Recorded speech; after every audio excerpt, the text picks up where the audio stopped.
Welcome to Eagles Draft Central, presented by Dietz Watson. I'm Ella DiGiovanni, joined by Fran Duffy and Ross Tucker.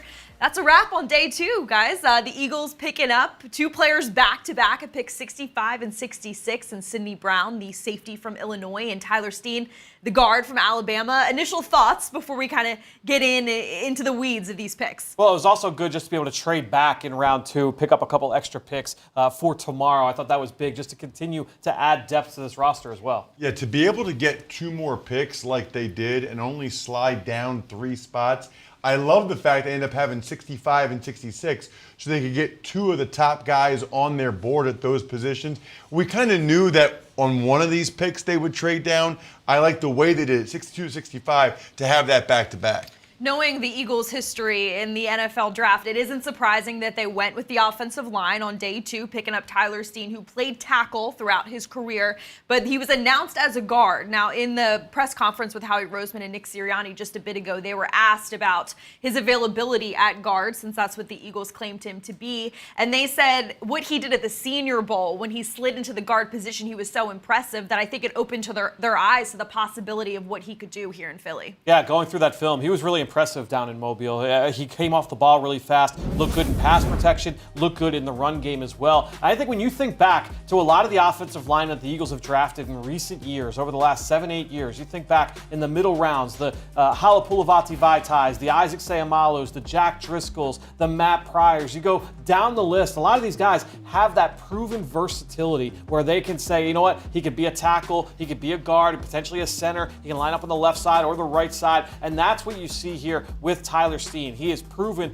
down in Mobile that he can line up on both sides. He did it at Vanderbilt as well. Well, and started his career actually at Vanderbilt as a defensive tackle, so that tells you a little bit about the athleticism that he has. Almost 50 starts in college football, which is crazy impressive. And you and I, Fran, were going through the Senior Bowl video, and I think what impressed me the most there is he had never played guard before. You know, all of his starts were at left tackle and right tackle. He looked very natural at offensive guard for a guy that hadn't played there before. A lot of times you go to an all-star game, they put you in a new position, you're doing one-on-ones, you're doing things you haven't done against the best players you've gone against, really good players. For him to adapt that quickly bodes very well for his ability to play guard here in the NFL. And the good news is he's coming to play for Jeff Stoutland, and he's coming into a room of the best offensive line in the National Football League. So there's going to be a lot of opportunity for him to grow and develop when he gets here to Philadelphia. And he, of course, he made mention of the honor it will be to learn from Coach Stoutland. Yeah, obviously that's going to be huge for any young offensive lineman coming here to Philadelphia, and you get into a room with Lane Johnson and Jason Kelsey and all those other vets as well. That's going to be really big for Tyler Steen as he continues to grow up here in the NFL. Well, and all those guys I saw on Twitter, Lane Johnson, Mailata, they all said, "Welcome to Stoutland U, brother." You know? And it's funny because he moves very well. He's 6'6", 320. His lower body's extremely powerful. You know, at times there were some technique issues. What has Howie Roseman always said? He's not worried about that. He wants to make sure they have that ability in their body. He knows that Jeff Stoutland is going to get them to be able to master their technique. We actually have the sound from just a bit ago when Tyler Steen was asked about what it's going to feel like to learn from Jeff Stoutland. Here it is. Yeah, I know they got a great coach over there with the Eagles. I know they got some really good players across the offensive line. I know they're one of the best offensive lines in the NFL, and it's a great honor to be a part of that, get the opportunity to be a part of that. I know Coach Stoutland is an incredible coach. I know he's got a lot of respect across the country. So I can't wait. I can't wait to be a part of that. Ross, you mentioned how he actually started his career on the defensive side of the ball. How do you think that actually helps a player like him? He mentioned in his press conference that he got acclimated to the physicality of playing in the SEC. But then as an offensive lineman, how does that help him kind of understand a defensive front better? Yeah, two things. Number one, I actually started my career as a defensive end. And then I kind of ate my way to the offensive line. I know that's going to surprise you guys a lot that follow me on social media, but I ate my way from DN to offensive line. But it really does a couple things, right? So number one, it shows that you have athleticism. You play defensive line in the SEC, like Steen did, that's extremely impressive. But then you also have a better feel for what defensive linemen are being asked to do.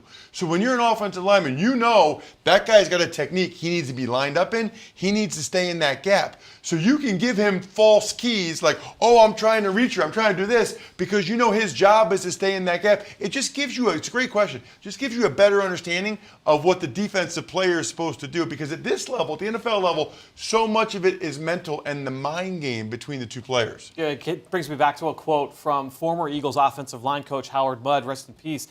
His book, I don't know if you've read his book, the first chapter, he talked about how the offensive line, a lot of guys don't find the offensive line finds you. And when you look at this Eagles offensive line, I think Jordan Mailata, rugby player, found the offensive line. Lane Johnson, JUCO quarterback, went to defensive end, tight end, then made it to the offensive line. Jason Kelsey, a walk-on linebacker at Cincinnati, moves to the offensive line. Cam Jurgens, a tight end in Nebraska, moved to the offensive line. The Eagles added another project here to groom up front in the trenches. Well, just a bit ago, our Eagles insider Dave Spadaro caught up with the Eagles director of scouting, Brandon Hunt, about drafting Tyler Steen.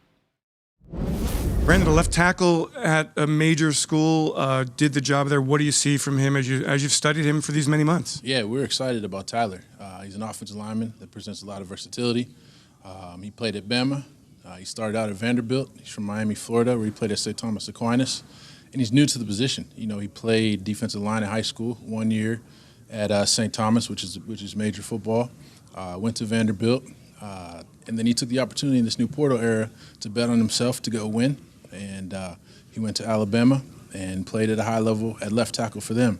We're excited, you know, in Philadelphia, Pennsylvania, we get excited about building our team through the offensive-defensive line, and they're the first guys off the bus, and this is going to be one of those guys. He's going to add competition to the room. You know, we got some Bama boys in the O-line room. He's going to be able to play a lot of positions and get into that mix, and we're going to put the best players on the field, and he's going to have an opportunity to compete, which is going to be awesome. The future is certainly bright for Tyler Steen, but as Howie Roseman said earlier in his press conference, we'll see when he gets here. So we'll see how this all unfolds for the young player. Now let's go to the Eagles' next pick of the night, Sydney Brown, the safety out of Illinois. He's just a good guy all around. He really impressed us in his combine workout back in March. But when you want to scratch the surface of just his tape, where do you start with Sydney Brown? Ferocity. This guy is just so much fun to be able to watch play the game. And that's one of the ultimate compliments you can pay to a player is, you know what, you are just fun to watch. You could tell this guy loves football, over 50 starts in his college career. Run game, pass game, always finds his way around the rock. You know, and Fran, you say ferocity. I'm going to say he's almost like a kamikaze out there. I mean, you watch him fly around. He reminds you, and I'm not saying he's as good as these players. I'm just saying stylistically, he reminds you of some of the things you've seen over the years from guys like Troy Polamalu, Bob Sanders. I mean, he is flying around and he is going to come and hit you, which I love. It's interesting, too. Both these guys, Tyler Steen and Sydney Brown, a lot of similarities in the sense that they're both 5-year players who have a ton of starts under their belt, which gives you a pretty good feel for their sample size and that they're ready to play at this level, but also some versatility. I mean, he started 3 games as a true freshman at nickel. So he can play nickel and he can play safety. Steen can play guard, he can play tackle. This is what the Eagles needed. You know, Sydney Brown's going to come in here and compete at safety, which is great. But the fact that he has some nickel in his background, you never know what happens, right? You can only keep so many defensive backs. Maybe Maddox goes down. The fact that Brown has done it before really is great. He was a team captain, led the Big Ten with 6 interceptions this year. Howie Roseman, Nick Sirianni kept describing him as a passion player. They even said he was one of the Eagles' Red Star players. Those are guys that at the beginning of the week, their staff will put a red star next to their players that best exemplify being an Eagle. He was one of those guys. What have you seen through this scouting process of him that would garner the red star, if you will? Well, it's just the way he plays, that play personality. And the thing that you love about the red star players is that requires somebody, because you can only nominate one red star player as a scout. And so that means somebody felt that passionately. You can only pick one, and in your whole area you said, this is the guy I want to put my stamp on. I think that speaks a lot to who he is as a player. Well, and just watching the video, I mean, he's 5'10", almost 215. He is put together. And the first thing I saw, and obviously he'll come in and compete at safety, and there might be an opportunity there at safety. Special teams. Yeah, I all mean, day. this guy looks like he was made to be a demon on special teams in the NFL. I'm telling you right now, my early prediction, he's going to become a fan favorite. Because they're just going to love the way he played. Kind of embodies Philadelphia, which is why I'm not surprised he's a Red Star player. Well, Dave Spadaro has more for us. He caught up with the Director of Player Personnel, Charles Walls, about drafting Sydney Brown. Tell me a little bit about Sydney and what you've seen from him at a very storied program and a great career. Yeah, first and foremost, great kid. Has a rare work ethic, and that shows on the field. You're talking about a kid who was a 5-year starter at a Power 5 school, and he performed at a high level, and every year. And this year specifically, he took the ball away. He's violent. He's a good all-around player. How did Illinois use him? They did a little bit of everything with him, which is very exciting, which matches the intellect of the player. He played split safety, he played the post, he played down in the box. They blitzed him. They manned him up in the slot. They did a lot of things with him. And I guess that kind of versatility in today's game and the way safeties are used, that is a major plus. Absolutely. And at the end of the day, you can never have enough guys that can do more, right? The more you can do, the better. All right, 5'10"-ish, 193. How does he use his size and his strength? He's powerful. When he closes ground, he's able to uncoil from his hips. He can really put force through contact. And for a guy who's built the way he is, he can move. He's got great feet. And we're excited about him. Let's see what some of these new guys can put on tape. Ross and Fran were back hitting the film a little bit ago, and they broke down some Tyler Steen and Sydney Brown. All right, Ross, let's jump into a breakdown now of the Eagles' pair of third-round picks, and we'll start with safety Sydney Brown.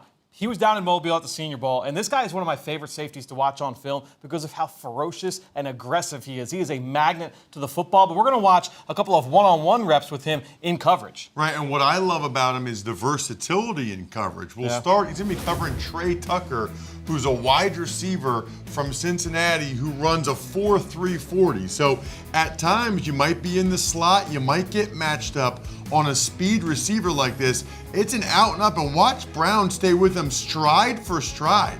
He does not get beat by a guy running a 4.3. Great sign for a safety who's known for his physicality to be able to run with a receiver like Tucker and be able to make a play like that. He's got plenty of speed.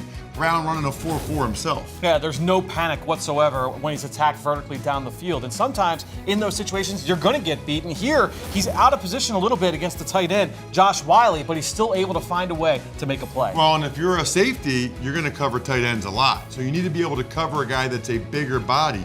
Brown's 5'11", but watch him be able to make a play on the 6'5" tight end. You don't need to always make the play, Fran, at the catch point. He'll play through the hands of the tight end. Watch, that ball is caught until, boom, Sydney Brown comes flying through the air like Superman and punches the ball. That is very well done, never quitting on that play. This guy is just so much fun. Again, a magnet to the football, run game, pass game. Sydney Brown, a lot of fun on film. Let's now go to Tyler Steen, Alabama kid, played there this past year, second team All-SEC as the left tackle for the Crimson Tide. Right, and here at the Senior Bowl, he's playing left guard, so we already know he's got that versatility from the 52 starts at tackle. And watch his punch. I mean, I can't even tell you how hard that is to do. I don't think I ever did that once my entire career. Just a two-hand punch right to the chest, almost knocked over the offensive tackle, and he shows a little finish and there, driving him out. I love that. And you saw the ability to recover as well, not just in practice, but also in the game, and that's something we're going to see here once again at left guard. Again, all his starts in college were at tackle. Senior Bowl, he went to guard. Watch his feet here. His ability to be an effortless mover. I mean, this is an inside shade, coming outside, then back inside. For Steen really to be able to recover twice shows that he's got sweet feet that you need to play outside or inside at this level. You and I went through all of the film from the week in Mobile, and there were plays like that from practice and in the game. So we showed you one. We could have shown you 3 or 4 that should look just like that. Now let's take a look at him at some tackle. We saw some tackle on the right side and on the left side in Mobile. Listen, if you're not going to start right away, you need to be able to play multiple positions.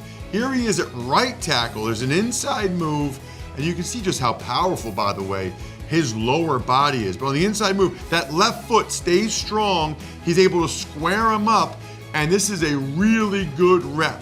against a pretty good defensive end there, and Steen able to stone him. So he played left tackle in Alabama, and now we already watch him in these clips playing left guard in the game, right tackle, showing he can really play up and down the line. No, there were plenty of plays of him just sinking his pads and playing low to high in the run game and driving guys off the ball. But we thought, you know what? Let's show one play, him as a puller here, Ross, and here he opens up a touchdown run. Right, because that's not something you do very often in Alabama or as a left tackle, but you need to be able to do it as a guard. Here he comes around as a pulling left guard. Again, this is kind of new to him. Never played guard before. That's a really smooth pull. It's not as easy as it looks when you're 318 pounds, able to stone the linebacker, and they're able to get a touchdown out of it off the key block from Tyler Steen. Tyler Steen, 45 starts in his career, played some left tackle, he's played some right tackle. We saw him play both guard spots. That versatility, very valuable going to the NFL. Eagles Draft Central, presented by Dietz Watson, proud partner of the Philadelphia Eagles. I love that shot of all our people behind the scenes working hard for us in our show's live look in the control room. Look at that. Well, we're going to have some fun here. We're going to play a little true or false, okay? So you have your signs. You're going to put it up for true. Switch it for And by the way, false. we have no idea what she's about to say. Like, this is not rehearsed. I have So no it's idea. all true or false I'm a little questions. nervous. I just hope I'm about- going to win. That's all it's about. We have all true or false questions about the Eagles' first-round picks, Jalen Carter Okay. and Nolan Smith, okay? First one, Jalen Carter's favorite meal is spaghetti and meatballs. True or false? False. True. False. Ah. Do you know what his What we got? favorite meal is? Not spaghetti and meatballs. Hamburger helper. Nice. Nice. Yes. Okay, next question. Jalen Carter punted in high school. True. Did you say true because Fran said true and you know I know, that I really, Fran would know I that? went too fast. No, I'm telling you why I did true. Because the first one was false. So I'm just guessing that you Okay. wouldn't go back-to-back falses. Plus, it's a weird thing to say so that obscure, a D yeah. tackle plays punter. Like, you wouldn't just make that up. So it is true, right? It's true. Okay, Ross still leads. Yeah, he's up to 1. Yep. Okay. It's been 15 straight years a Georgia Bulldog has been in the Super Bowl. True or false? 15 straight years a Georgia Bulldog has been in the Super Bowl. I'm going false. I'm gonna try and see if I can catch you. This is make or break.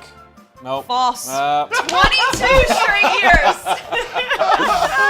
Fran, that's what you get for talking smack. Okay? That's all right. All right. Next So up. there's only one more? No, we have 3 more. Oh, so I can 3 catch more. ya. Okay, so it's 3-1. So Fran me. has to be flawless, and you have to take. All right, 3-1 me. All right. Okay. In 8th grade, Jalen Carter threw a 70-yard touchdown pass. True or false? Why are you looking at me? I'll wait for you to go. Both close your eyes. I'm going to say false. I'm gonna go true. True. Here we go. Let's go. Back in That's the game. not cool. Back in the game. We have to do it at the same time. You need to count us out and do it at the same okay, time. This is true. All right, here we go. Next one. Now we're on to Nolan Smith. Nolan Smith has a carnation tattoo on his arm. Ready? 3, 2, 1. Going true. Oh! It's false! Yes, let's go. Tied up. He has a rose tattoo on his arm. Let's go. Not a carnation. In some cultures, a carnation is a rose. How do you not know that? Yeah, I'm These sure are you read In These that. my just family, we use carnation rose interchangeably. Okay, moving on. Last one. Here we go. Oh no, this is 3-3. This is it. Nolan Smith originally went to college for civil engineering. 3, 2, 1. True. Ooh. It's a tie. Something, yeah, Oh, we did it's a that's something. broken. Melissa, I need another question to break the tie. You want me to give one? Oh, about myself? Oh, I like it. Oh wow. Now I'm on the spot. Okay. I could go really embarrass myself. We were embarrassed yesterday for our baby birds picture, so I think it's only fair. What could I possibly come up with? True or false? Well, I'm so tall at 5'4". True or false? I was 5'4" in 5th grade. 3, 2, 1. True. No! You're so What? tied. Yeah, I you're so grew tied. real fast and never grew again. Well, the way you delivered that, though, it was like you were thinking about how you were going to lie. The way you delivered that. All right, it's a tie. No, I should say the winner is whoever grew up closest to Lincoln Financial Field. No. Yeah. The winner is whoever has Randall Cunningham's autograph more times. True, me. Melissa, our producer, aren't you so glad that we chose this segment?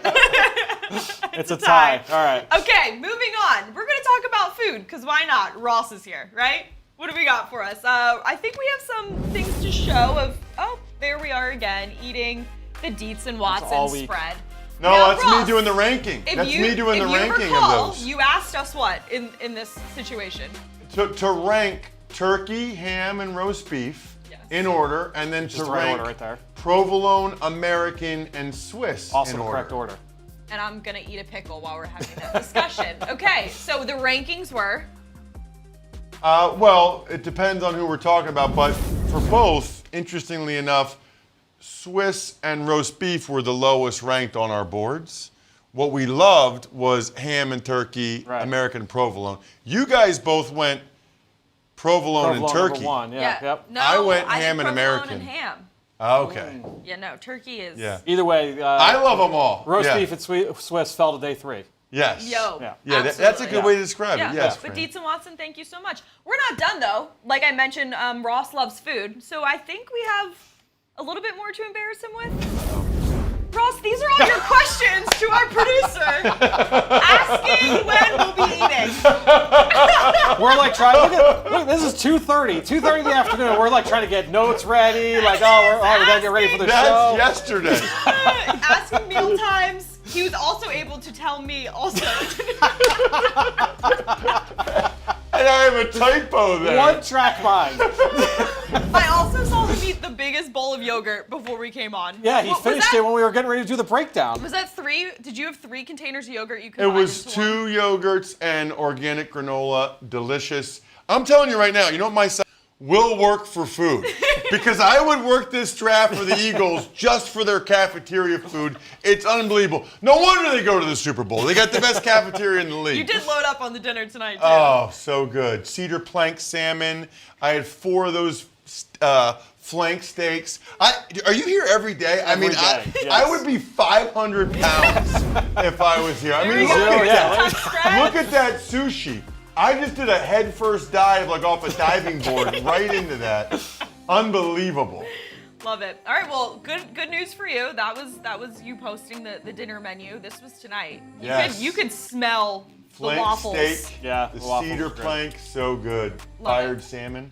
All right, well, before we go, I just want to remind all of our viewers that one lucky winner will be selected to receive an autographed item from the Eagles' first pick. Go to www.philadelphiaeagles.com/draft-sweeps or look in our show's comments section on social media for the link to enter.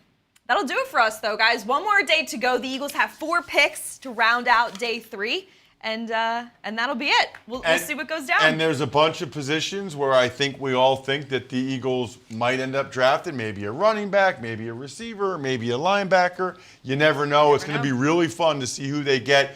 There's a long history of the Eagles getting good players on day 3. Their left tackle, Jordan Mailata, and we can go on and on. So it should be fun tomorrow. No doubt. Jordan Mailata, Jason Kelsey, a 6th-round pick as well. The Eagles have always had a lot of success day 3 of the draft. All right, well, buckle in. Still got a lot more to go tomorrow on day 3, and you can join us at the conclusion of the night right here on Eagles Draft Central, presented by Dietz and Watson.